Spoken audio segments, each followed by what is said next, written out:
Ce sont des bâtiments qui étaient particulièrement attendus. Le nouveau centre d'exploitation de Joinville, couplé au pôle technique de Haute-Marne, est sorti de terre. 24 agents départementaux y travaillent depuis le mois d'octobre.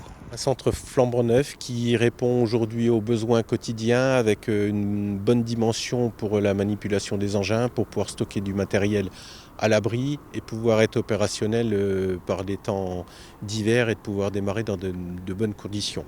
Cette construction, d'un coût total de plus de 4 millions d'euros, était une volonté du département depuis plusieurs années. La récupération de la gestion de l'ancienne nationale 67, aujourd'hui RD 520, a accéléré le projet.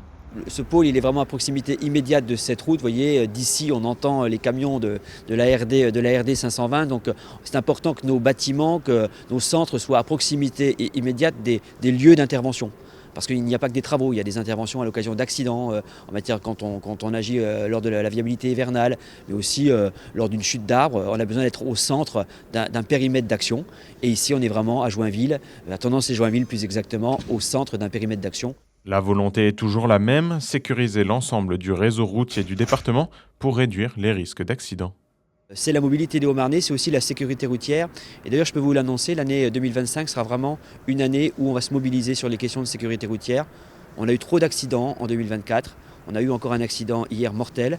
Je crois qu'on doit mettre collectivement tous les moyens pour réduire ces accidents. Les accidents, vous les réduisez par plusieurs actions.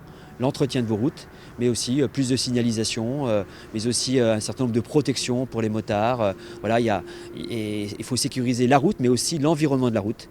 Donc on a un certain nombre d'actions à mener. Actuellement, la Haute-Marne compte 4 centres d'exploitation comme celui-ci, pour un total de plus de 4000 km de réseau routier.